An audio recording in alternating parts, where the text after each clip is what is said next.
Attention all operators on countdown 1. This is the final go, no go for flight 2 of Starship. Again, our T0 is at 7 a.m. Central. Raptor 1. Go. Raptor 2. Go. Stage 1. Go. Stage 2. Go. Copy, go for flight. Clock is rolling. 10, 9, 8, 7, 6, 5, 4, 3, 2, 1. We have liftoff.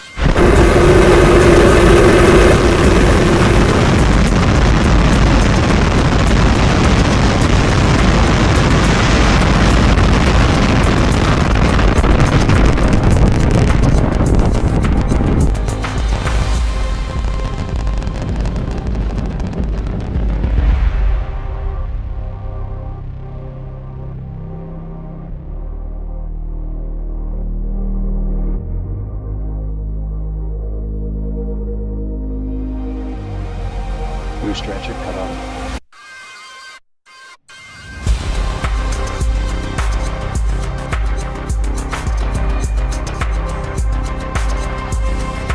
Stage separation.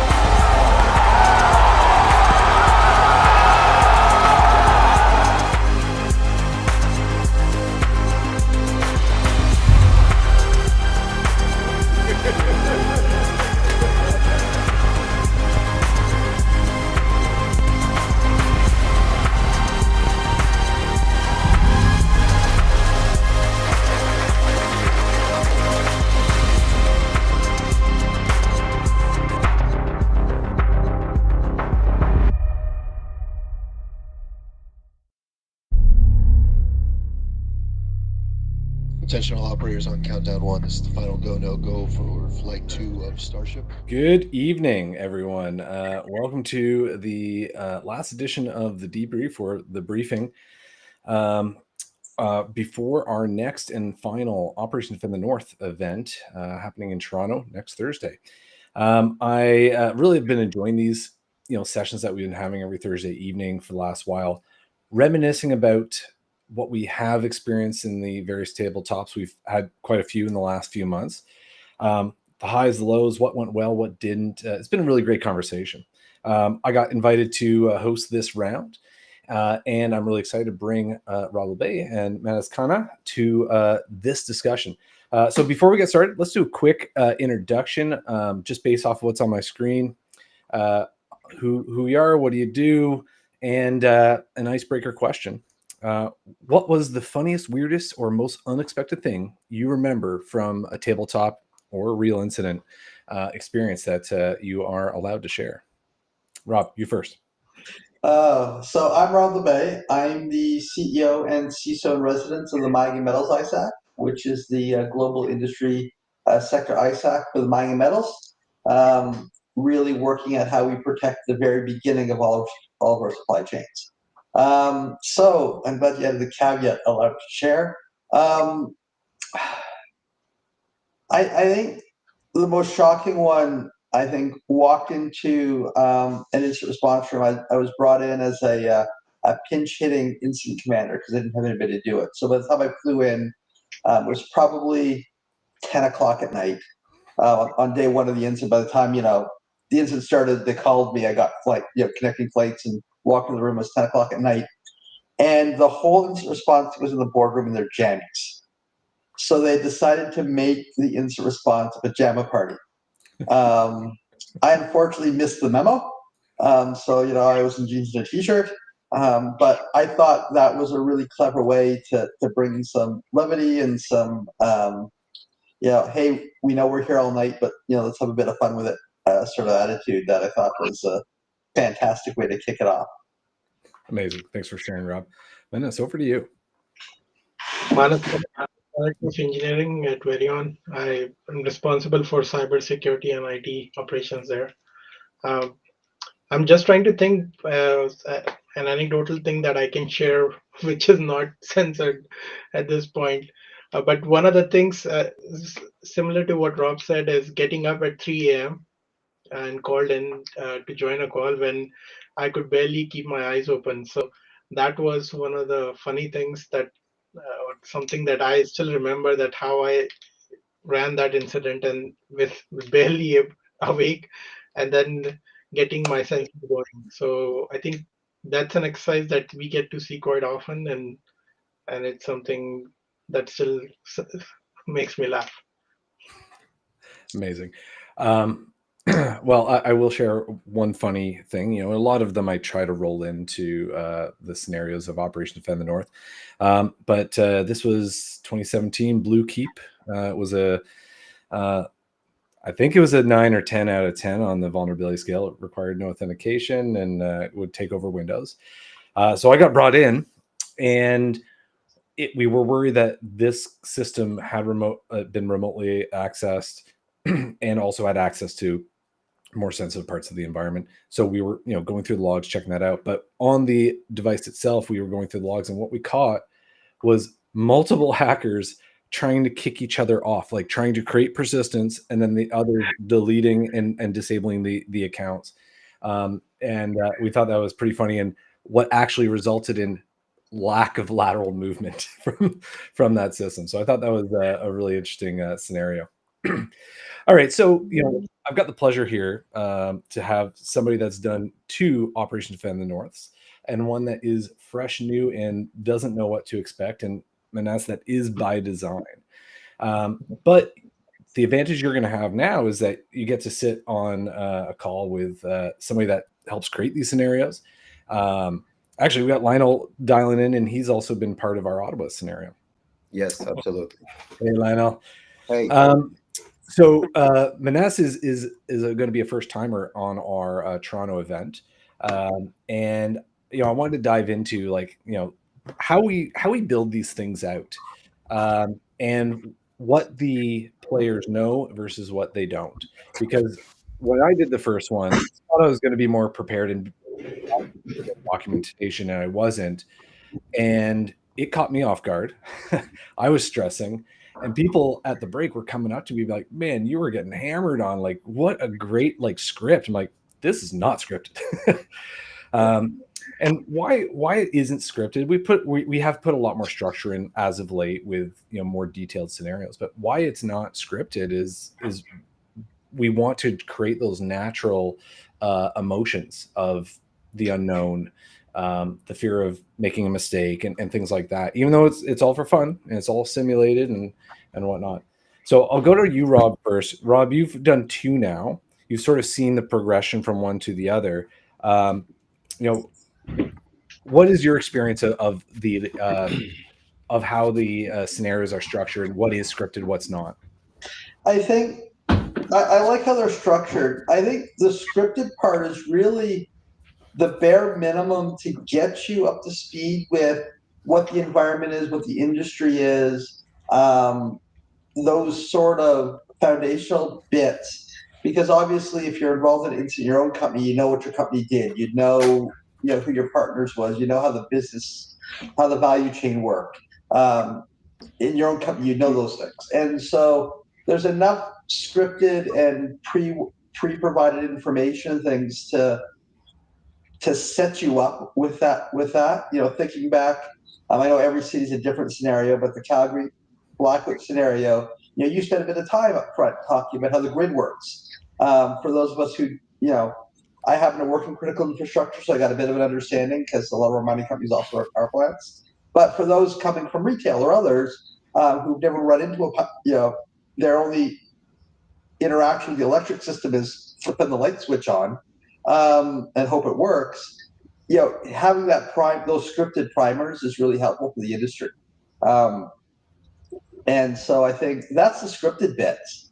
The rest of the interaction, I think, really flows based off the personality, the expertise, the group. I know that first Vancouver one. Yeah, you were the event beating boy for that one for sure. And I think the second one I did in Calgary this year, I think I gave as much as I took, which was perfect. So I think, but that's life, right? As you're doing these, there are pressures, there are questions that you can't answer. In a real instant, there are demands from management executives for things you just can't deliver or shouldn't deliver. Mm-hmm. maybe is the better way to put it. So that those kind of interactions are real, and particularly for those of us in cybersecurity where maybe we don't have always the most, well, how was this, well-rehearsed social skill regime. Learning how to deal with those input to things is just as critical as knowing how to properly analyze a log file, or more so, actually, I think. Thank you, Rob. And there's a lot to unpack there. We don't want to script it too much, but we also definitely recommend preparing. And one really good example was one of our players from Vancouver, the Vancouver 2 in October.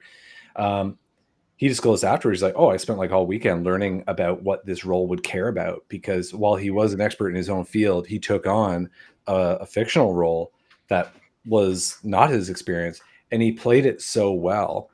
And I really appreciate that, because what you'll find, Manas, is the round one, everyone is very rigid, sitting up and like, staying in their swim lane and whatnot, which is very reflective of like the first minutes and hours of an incident. Like, we don't really know what's going on. We're very much deer in headlights, particularly as it ascends the floors in the office tower.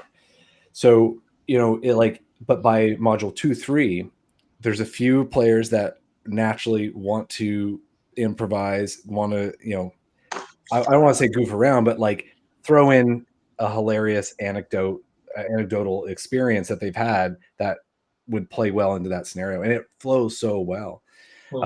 So my question to you, Vanessa, is like, what are your expectations walking into this? I assume you've attended some of our advisory calls, so yeah, we've kept it high level and broad.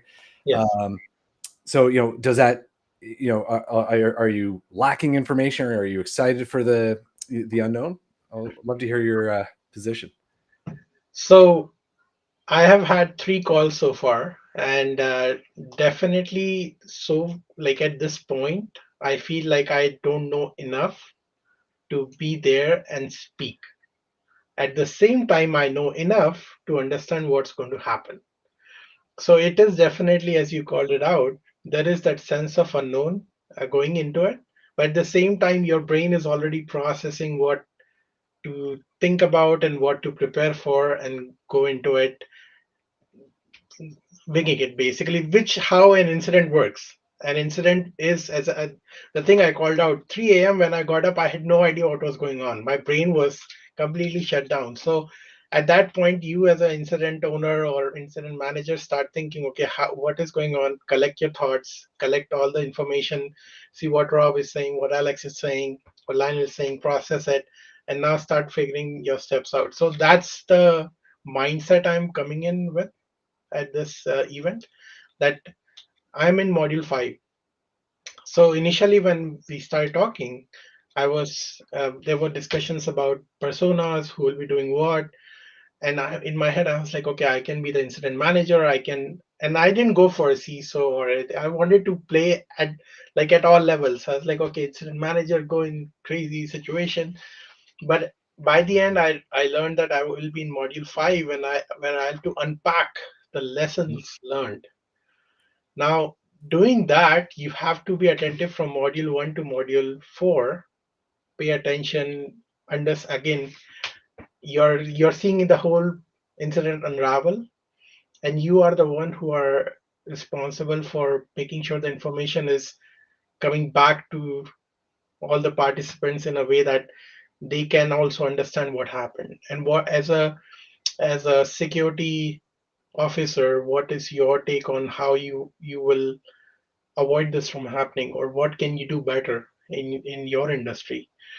So definitely there's a lot of excitement for that, because even I don't know how it's going to play out. I've never worked in transportation, so that's another field that the scenario is calling out. So there's a lot for me to catch up on.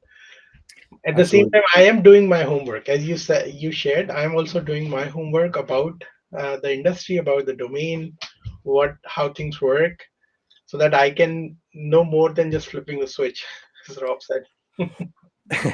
And and again, we like to provide that level of fidelity to those stories because one of the missions is to really increase awareness beyond the technical folks of incidents, not just to the executives, but also to the public. And when we show how everything now lives on a technology one way or the other, when that technology stops working, their life is affected, whether it's electricity or transportation.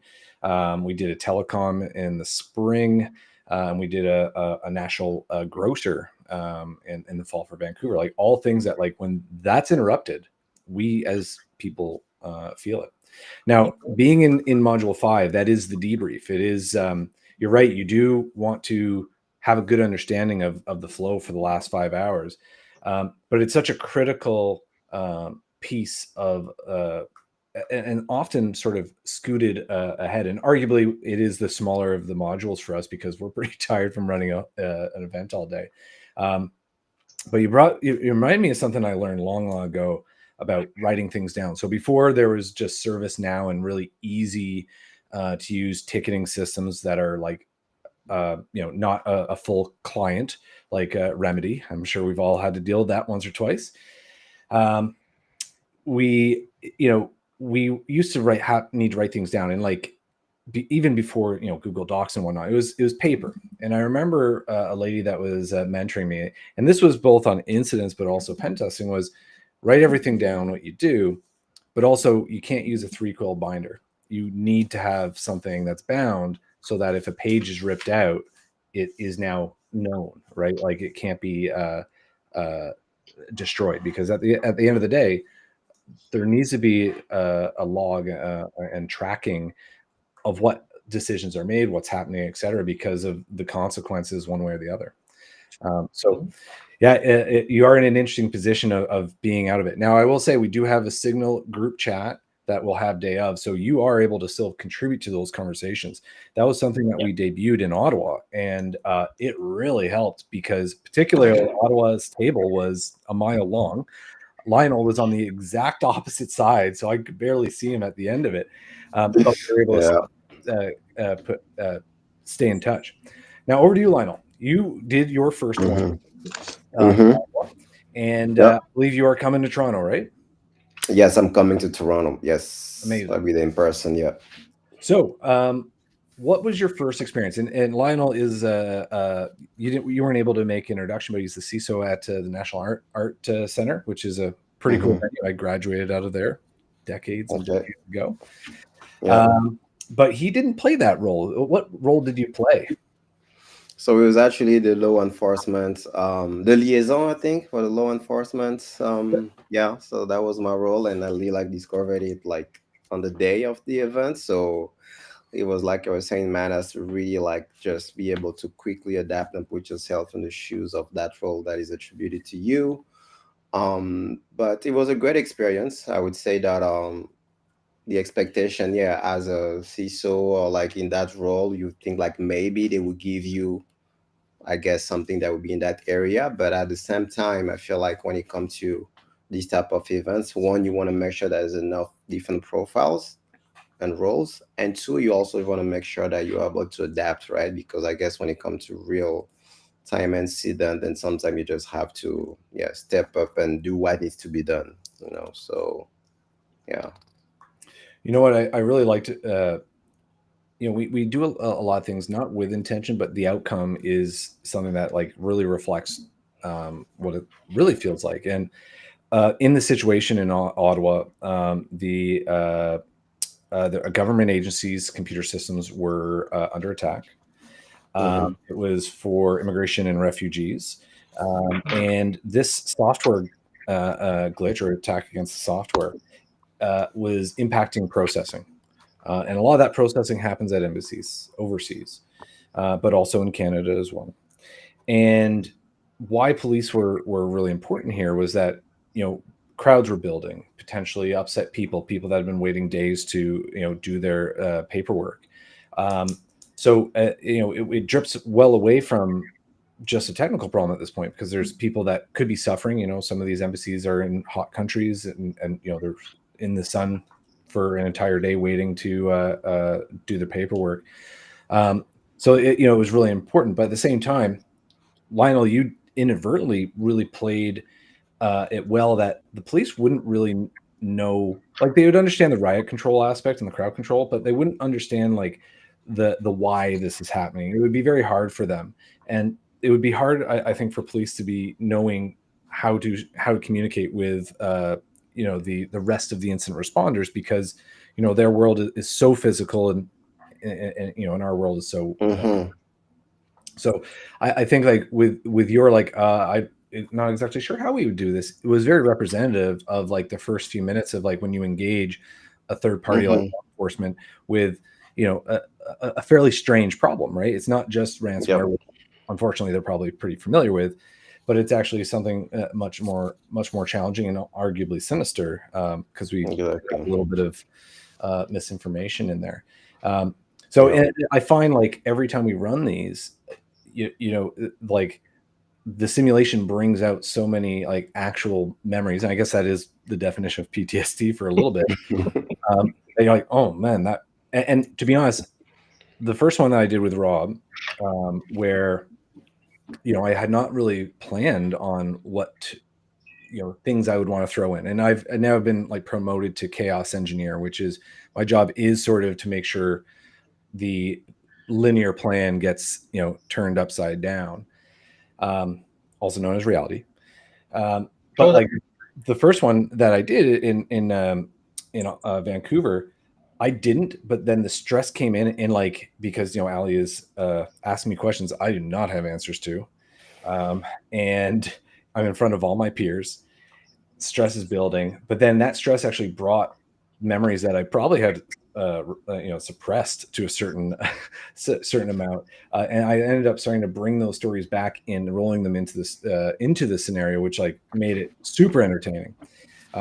So yeah, it's really fascinating. Like we were talking in the virtual green room, how like some memories will be embedded, and then others will potentially be forgotten or at least put in the cold storage and not easily retrievable.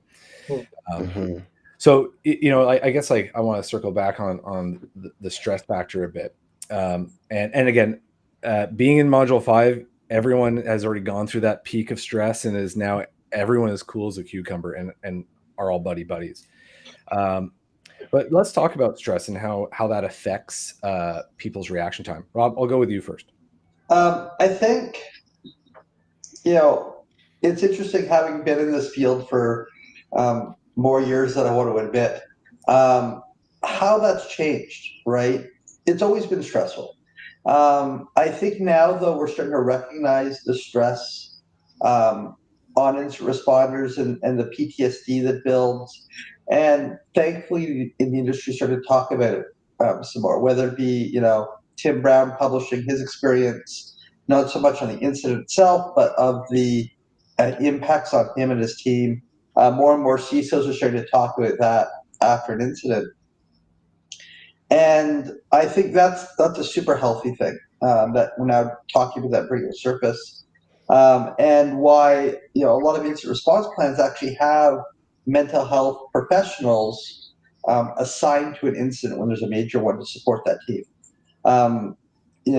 At MMISAC, we work with actually a performance psychologist who can come in on a major incident and not only identify PTSD or critical stress events with people as they occur, but then also help them operate to the best potential as they go through it. Or companies will bring in somebody from the EAP to do that, and then the ongoing counseling afterwards to help people process what happened. And that's becoming increasingly important, because the responders feel the weight of, at minimum, the whole company on their shoulders, but in critical infrastructure, the societal weight of, if we don't get this power up, hospitals don't have power. In mine sites, if ventilation or other safety systems are impacted, people could have very unfortunate outcomes. And so responders feel that pressure as well, and starting to recognize that and deal with that as go through. We encourage everybody in incident response teams to take a psychological first aid class, for example, And we actually offer that to our members. And those sorts of things, I think, are critical. We've been doing it in physical incidents for years. Every fire department has a safety officer at every fire, right? They bring in the paramedics to be on standby in case somebody falls down, goes boom, right? We do those things on physical incidents. We're just now starting to see it in cyber, because we joke about some of the impacts on us, some of the incidents on us, but some of the impacts on people, it's no joking matter as we go through, and people are finding themselves very severely ill psychologically afterwards. So getting them that help, I think, is really critical now. I think we've turned the corner on that, so that's good. I've never heard the psychological first aid. That's really an interesting class, and I think it's super relevant. Open question, because I don't want to put anyone on the spot, but have we seen a movement towards putting that as part of the incident response plan of having that safety officer or psychological first aid responder? We surveyed our ISAC members. We're up to now 70% have that written to the incident response plan. Yeah. Of our members. Well, in mining, it's so obvious because of the real incidents that they have to deal with, right? Yes and no, but it's interesting. The recognition that cyber is part of that is fairly new still. It was probably 3 years ago. There was a group that was working on mental health in the mining industry. They had not included IT or cybersecurity at all in that project. And when we approached them, they're like, "Oh yeah, that's right. There's people in IT, right?" And you laugh, but I mean, how often do you think of the people in the water utility when you turn on your tap? Right?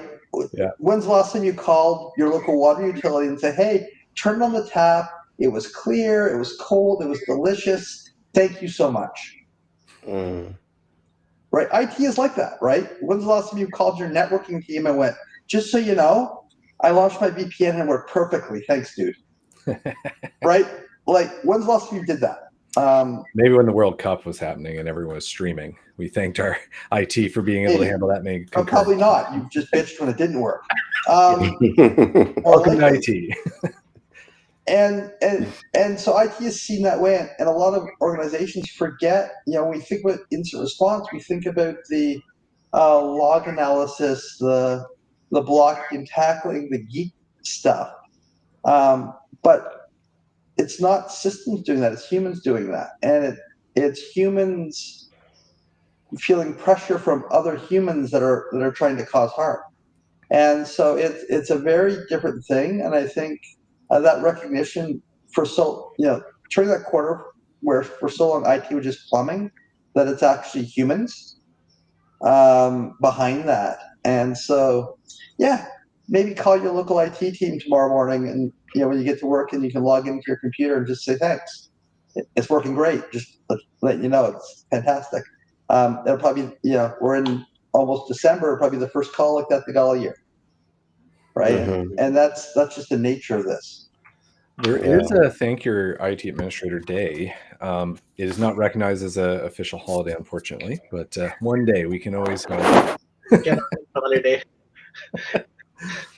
Over to you, Lionel. So from your sector's perspective, how involved is the business side to incident response plan development, tabletops, things like that? No, absolutely. I would say it actually to also echo what Rob was saying. So we actually see that it's important to really realize that our business is actually to serve people by basically, producing shows, selling tickets, and having the public within our environment, literally almost at all time. So that means that they actually always that collaboration between, I would say, IT and even physical security. And that means that when it comes to the training and to how to engage with the audience in case of panic and things like that, then you want to make sure that there's some training that is available. And then also we always communicate about how to be best prepared. So that means that, we definitely have those collaboration, whether it's from the business side, from physical security and the IT team, and making sure that we always have those regular conversation and making sure that we best prepare ourselves and realizing that, yeah, there's some people literally that we're also responsible for. It's not just about those, machines that we need to protect and the data, but it's also people actually that make everything run that we need to make sure that we're also taken care of. So we're definitely having those conversations. And the show must go on. Yes, exactly. And Manas, in your sector, where is that connection with executives and incident response, both the plans, tabletops, and things like that? Is there a tight integration, or is there still that it's an email problem? No, there is definitely a tight integration. And recently, one of the things I've been working on is to bring more transparency across the board in terms of what is happening, how it's happening, when it's happening. So, how do you make sure that all levels in the organization are aware about an incident, an outage? How do you create that transparency so that it's not like, okay, one group is just dealing with it and taking care of it, versus everyone in the organization, different leaderships are aware, business versus technology, and then all can participate and make sure that the customers are taken care of as well, and the internal teams, the human aspect kicks in on all layers. So definitely that is one thing that our organization is very serious about, and that's a great thing to see and experience. And lucky for me, I'm part of uh, implementing that in the organization. Amazing. It wasn't so long ago that incidents were very much, there was a big divide between the business and that. But I think we discussed it in the blue room, but like, it's not a business that doesn't almost entirely rely on the technology working. So that dynamic has changed a bit. But I argued also that, like, it's also the compliance regulations and vendor risk management that has pushed businesses to care. Um, and I think it depends on the culture of the region as well. I was asked earlier this week, what's the difference between Ottawa and Vancouver from a cybersecurity community perspective? And I said, like, living in both, working in both. The West Coast didn't really care about security. Now, ransomware wasn't really a thing, back in 2015. So the affects anyone that opens the email or otherwise gets infected wasn't there. So attacks were a bit more targeted, but there was just total apathy. And me coming from Ottawa, where, like, security is in the DNA of that community, was like a bit of a shock for me. In fact, I actually found it hard to find work because there'd be so many people who'd be like, "You're too good at cybersecurity. You're going to make my baby look ugly." And I ended up, living out west, but working in the east because of my skill set and whatnot. Luckily, things have changed, and a lot of that change was 2017. GDPR came out. Everyone started understanding, like, this compliance thing, and it has moved the needle forward. And I think there is more involvement with business now, but nothing gets business involved more than the financial pain of revenue loss. Mm-hmm. So we're at the bottom of the hour. I wanted to switch topics a little bit. So, I always, like, wonder, when I've been engaged to do tabletop exercises on a consulting basis, like, some of the questions I always ask is, like, what are you trying to get out of this? Let's break that down into, like, what are some of the things that a business or stakeholders of that business are looking for when they're trying to conduct a tabletop. I'm going to go with first. Who first? Me? Sorry, Manas first. Manas, okay. Okay. I didn't hear that part. The voice broke there. Okay. Yeah. So I'll start personally first with my perspective, like, what am I trying to do with tabletop? Because as an incident leader or a cybersecurity leader, I want to understand how different business units are functioning together and what they're thinking about. What are, in their sense, what is a critical system versus what systems are not critical, and how their day-to-day operations can be impacted if an incident were to happen. Many a times when you're a cross-functional leader, you tend to focus on one baby, which is your interest, and you forget the rest, or you at least get focused towards it. And it does happen. Like there are favorites. I'm sure you all will agree there that we do tend to have favorites in certain things. So how do you make sure that you are having that balanced view of enterprise versus your technology versus your even people ops or revenue ops? How do you make sure that you understand how all the teams will work together if something were to happen? So that is personally my keen interest when I'm looking at a tabletop, because you learn a lot. You learn a lot about personas, you learn a lot about what people are thinking, the human side of it. How can a human be impacted when something an incident were to happen, who are not even linked with technology or active cyber participation? So it does open a lot of uh, awareness in that sense as well. The second thing is just understanding that who all are involved. Many a times that's another question that needs to be answered, like who all are involved when an incident is going down or a cyber incident has taken place. Do I need to have marketing involved? Do I need to have PR involved, legal involved, compliance involved? Like who will be taking a call when? So tabletop will help structure that, and many a times that is what uh, a key outcome comes out of that conversation. Just getting people to have a like talk to each other and understand how things will go down. Amazing. Lionel, Mm. next. Again, Yeah, what do you try to set as goals or outcomes of a tabletop? absolutely. I think to me, is answering about one question or maybe it's two questions is how prepared are we and how resilient are we? Because to me, I just want to make sure that like you said earlier, our show must go on. So we want to make sure that you like how resilient we are so that we can make sure that we keep serving the purpose that people actually expect us to serve.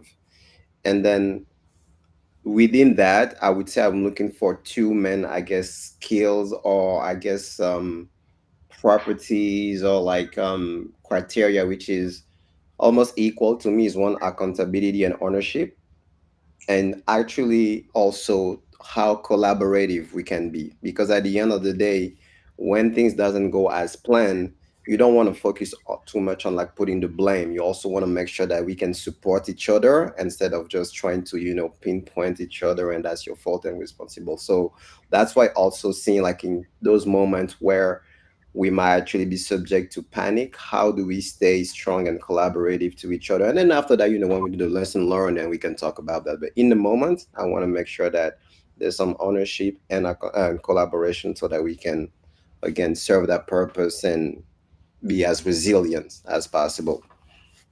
Awesome. Before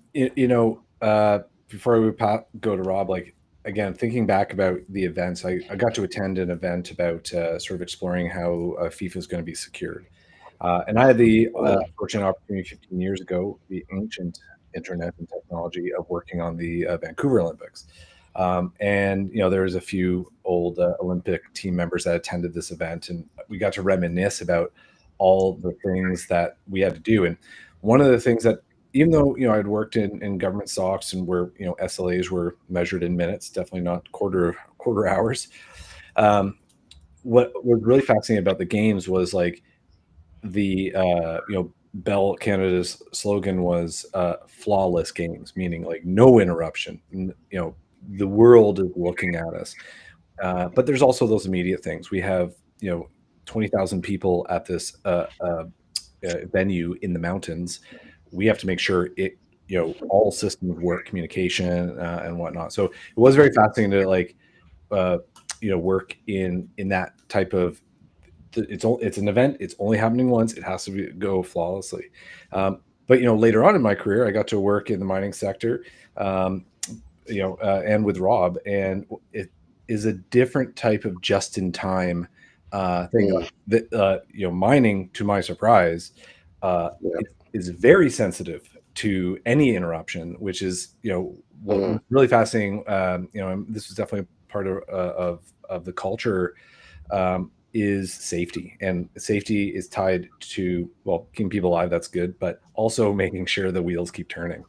And technology, particularly when it is now touching the things that break rocks, is now something that can fail and cause effect. So, Rob, I guess I do want to hear about setting goals and outcomes, because I know you've done so many tabletops, and I've enjoyed some of the stories. But also, I'd love to hear a little bit more about the just-in-time stress that comes in certain sectors like mining.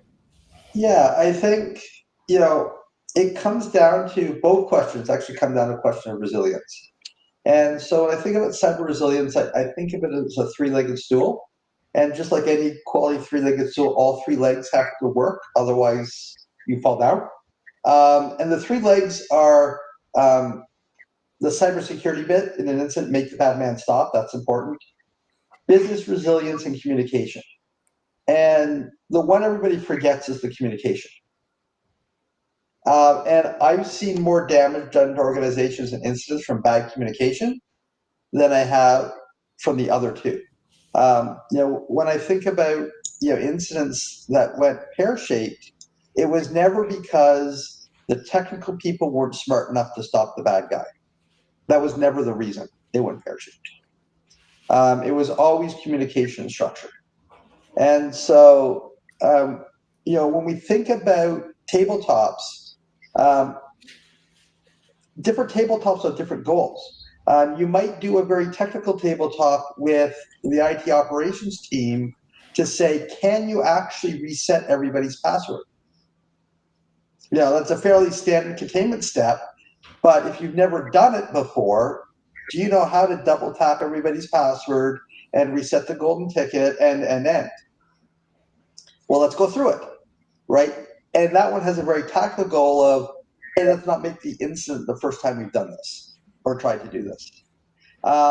And again, all three fall in there. The communication to that is, how do we get 10,000 people their new password once we've reset them all?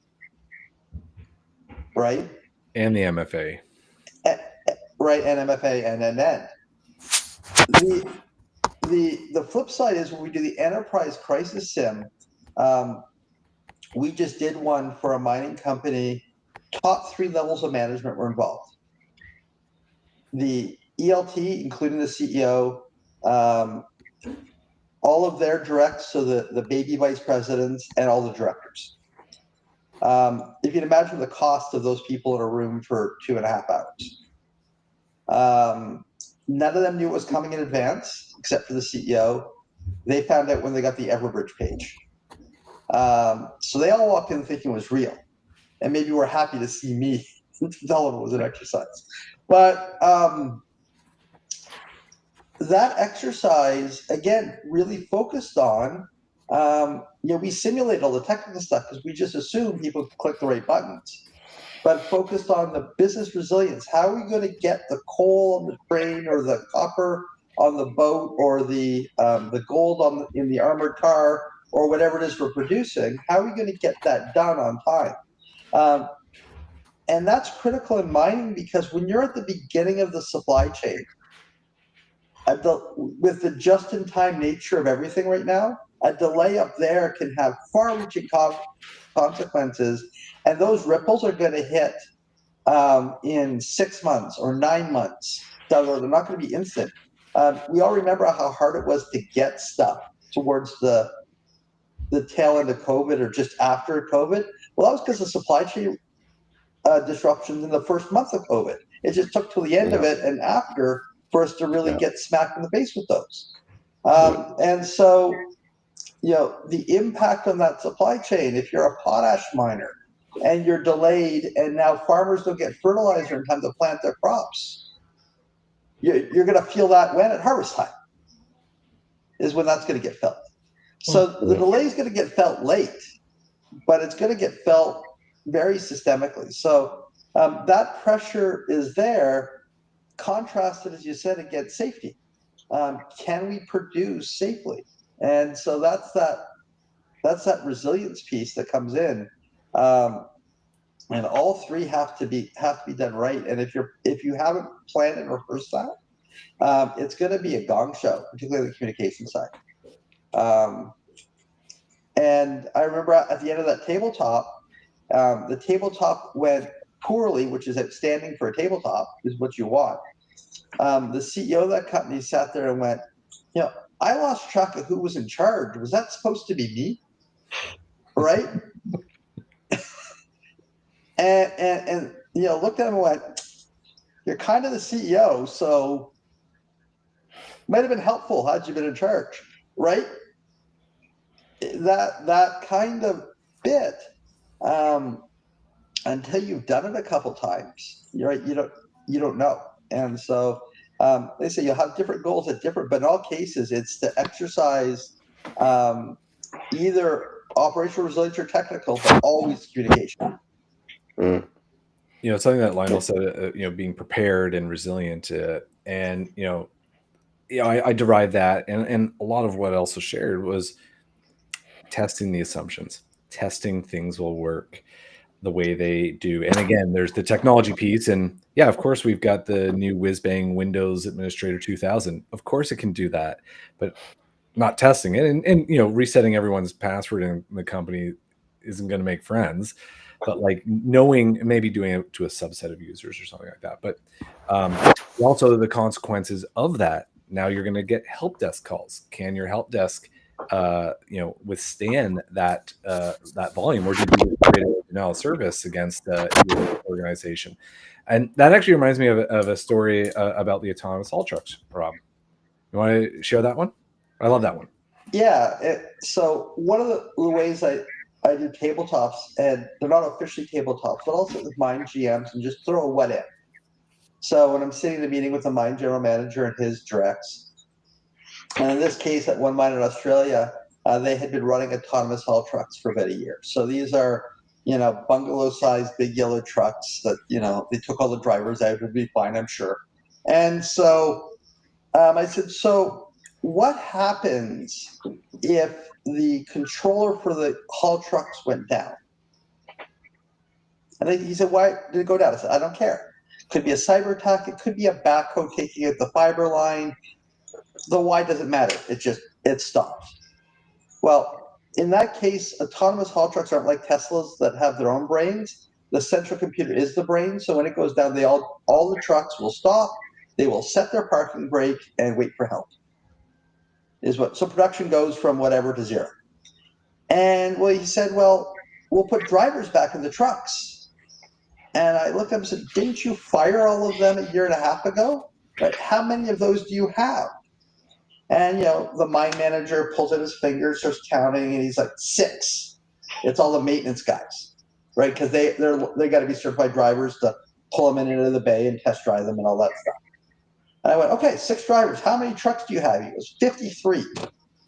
And now it's my turn to pull up my fingers to figure out how 6 people drive 53 trucks. And it came down to snap, we don't really have a plan. Like the plan I had in my head of we'll just put drivers back in, well, that's now fallen apart. So, what is the plan? What is the plan for business resilience? And we're not even talking about a cyber attack now. We're just talking one computer not working.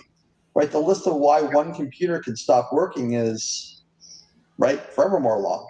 Cyber attack is maybe even the least likely of the reasons, right? That magic smoke can come out of a computer. So, with them, we solve the problem simply by saying, one thing they had a lot of is real estate. Let's build a 4-week stockpile of rock. IT says they can get it rebuilt in a week and a half. IT is always wrong on that. So let's go 4 weeks and build a 4-week stockpile. Now, should that happen, they can feed their plant from the stockpile. And so they've got no business interruption. So sometimes the resilience plan isn't technical. Sometimes it's just a pile of rock. But until you do that what if that key point of failure stops, then you can't figure out the resilience. So, that's my favorite bit. Whenever we go to see new technology, okay, let's pretend it stopped. What's your backup plan? All right, let's test that. put a driver in every truck. Wait, we can't. We only have 6. All right, so now you have a plan. You know, in automated process plants, you know, your plan B is off and run it manual. Okay, let's try that next shift. Oh, wait, the last guy who did that retired 6 years ago. Okay, so that means you don't have a plan, right? So it's the exercise of just doing those what ifs. It doesn't have to be a big to-do exercise. It can just be a thought exercise on the management table. Okay, what if this stops? Now what? Right? It wasn't a Yeah. big to-do with slides and injects and AI videos and high production value. It was just, hey, what if? Oh, crap. I don't know. Well, and those are mini tabletops in your mind, but like the outcome is the same, right? Like it's to test the assumptions, and you know, when you buy the new whiz bang, in this case, giant Tonka trucks that drive themselves, like there's the innovation bias that, like, of course they're not going to, you know, stop on me and fail and whatnot, because they're new, they're trusted, it's from a trusted brand and whatnot, and we have those biases that we just don't want to think about the negative. And again, what's fascinating, particularly you know, in Rob's industry, is that those haul trucks are essentially dumping their rock into a grinder, and then likely that's going down a conveyor belt to a train or a boat, and that train or boat leaves every day and goes to where it needs to go. And if it's a train, it's going to a boat eventually. And the problem is that at every step of that way, if there's a delay, it is millions of dollars of loss, because the port's going to charge you, the other port on the other side of the ocean is going to charge you, the train's going to charge you. So there's immense cost. Plus, you're not selling; you're waiting. That, like, or you know, these massive organizations now need to factor in that, like, they've got a technology that is clearly saving them money and allowing them to do things potentially safer than having humans do it, but without that, you know, that what if. And Rob, you're totally right. Like, a what if is a really good thing that we should be doing almost every day. And then those tabletops to, like, sort of amalgamate those what ifs into, like, you know, tying that what if into, like, this is how it would happen, because generally, you know, one bad thing is not because of that one bad thing, it's a series of small benign things that can result in failure like that. Now I'm gonna go to you now, and like, again, this is your first time, but you've been sitting on the advisory calls. The scenario that we're developing, and again, it is we've given a very light description this round for our advisors. You know, do you think that helps with making it real and helping players, you know, play their part? 100%. Like, one of the things on my mind right now is what is going to happen? What happened actually? How is it going to play out? Who's going to do what? So I have a series of questions in my mind as well, and I'm sure the other panelists and advisors are thinking through that as well. So this also makes it a bit real, because the what if question is at the table, and that table is where all the discussions and thoughts are going. So I feel like what we have right now is good to get started, but the day it will build up module by module to the point, as you said, it will be a rise and then come down, and it will play out the whole scenario. So I'm looking forward to that. Yeah, and it's clever, because if we give everyone a script, and I'm sure we've all attended, like, a tabletop exercise that was like overtly scripted, and like that's not very a benefit to the audience. Like, there's not a lot of aha moments there, but it's also entirely useless to the actual participants, the players, because, you know, the intent here is to build that muscle memory, see where things are failing in a safe environment. But if you're just reading from a script, well, you know, like, you're not having to rely on it. And, you know, going back to what you said about, you know, waking up at 3 a.m. and not knowing what's going on. Yes, that's how we're all going to be.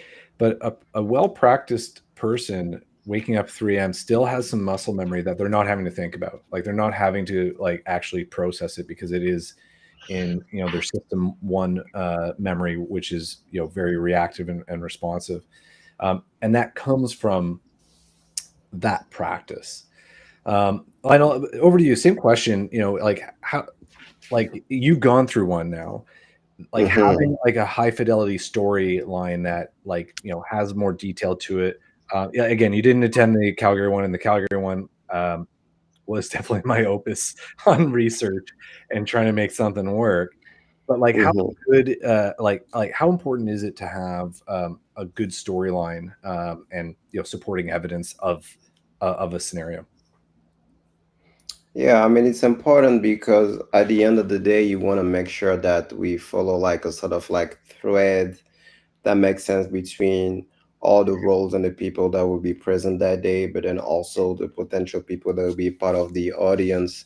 And that also, when it comes to the like real life and real experiences, that also makes sense, right? That's the key thing that I can share. But then also, like Manas was saying earlier, I guess it's also when we have all the different modules that will be happening and the fact that will be part of the lesson learn part, then just paying attention to everything that will be shared, so that at the end we come out of it with making sure that we have something useful and insightful, but also again that makes sense. But I like the fact that it's important to mention that at the end of the day, with the way technology is evolving, there's also a lot of things that maybe might not make sense now, but actually might happen actually in real life that we might not necessarily be able to think of. So that's why at the end of the day, I feel like it's just trying to be, I guess, as realistic as we can be. But I think technology is showing us that literally sometimes we don't know what we don't know. Amazing. So we're getting close to the top of the hour. I'm going to switch it up again. I've used the term dilemma. So a problem has this as one solution. A dilemma has multiple solutions, all equally bad or somewhat equally bad. And I try to put those in those scenarios because we have a plan, great. Things are going well, but it won't always be linear, and there will be sacrifices and decisions that will have to be made. So Rob, I've thrown lots of dilemmas at you for fun during these. Why are dilemmas important in tabletops? I think it's important for two reasons. Number one is it exercises that part of the brain because, incidents is when Murphy comes out to play. And so Murphy loves cyber incidents, and in your role as a professional chaos monkey, I think that's your job to be Murphy, right? To make sure he joins the chat. But the second piece, outside of Operation Defend the North, but in corporate environments, it's to test the decision-making process when you have those. One of the tenets of ICS, which is Music Command System, the framework that we run incidents in the mining industry, is that the incident commander is in charge, the one source of decisions. That's not the CEO. So it's interesting to give a dilemma that's going to result in the incident commander making a choice that the CEO is not going to love. Shutting down a mine, for example. Or cutting off a network connection to a mine, or what have you. And to see if the higher levels of the company try to interject themselves in that and try to challenge or reverse that decision. Because oftentimes those choices, if they're not made early, get made for you. And you get the dilemmas will all resolve themselves. You just really won't like how they do if you wait long enough. And so we actually build things in that intentionally makes the CEO and the executive team and the board super uncomfortable with the decision that the incident manager is typically somebody a couple layers down in the organization from them has to make.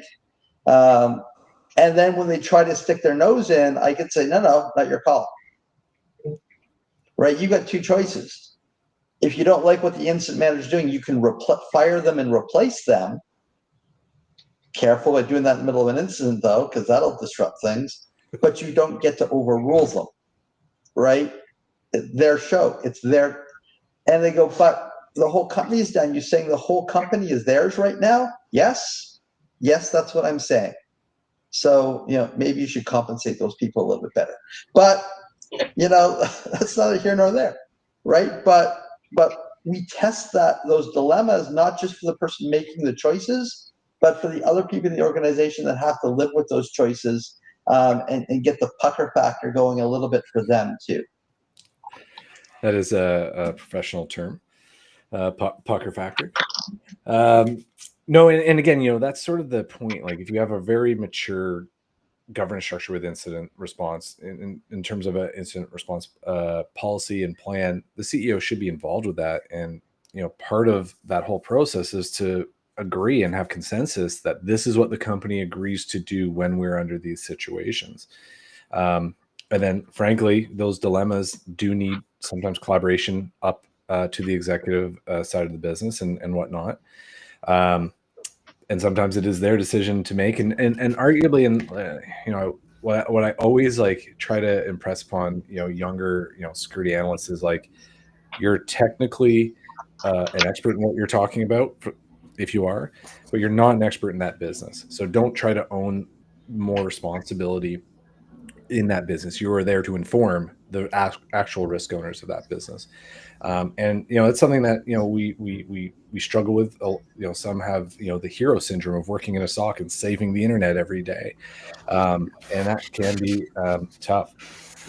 With that, we are at the top of the hour. I want to thank our guests today, Manas, Leon, Lionel, and Rob. I'm excited to have the last Operation Defend the North coming up next Thursday, December 4th, in Toronto. It is going to be a really exciting one. There's, we're again changing a lot of the tactics, what we're doing and whatnot, to build a new angle of some of the cyber incidents that we've seen around the world over the last couple of years, and rolling it into an event in Toronto. So thank you, everyone. Have yourself a great evening. And with that, Yes. I will sign off. Thank you, everyone. Yes, exactly.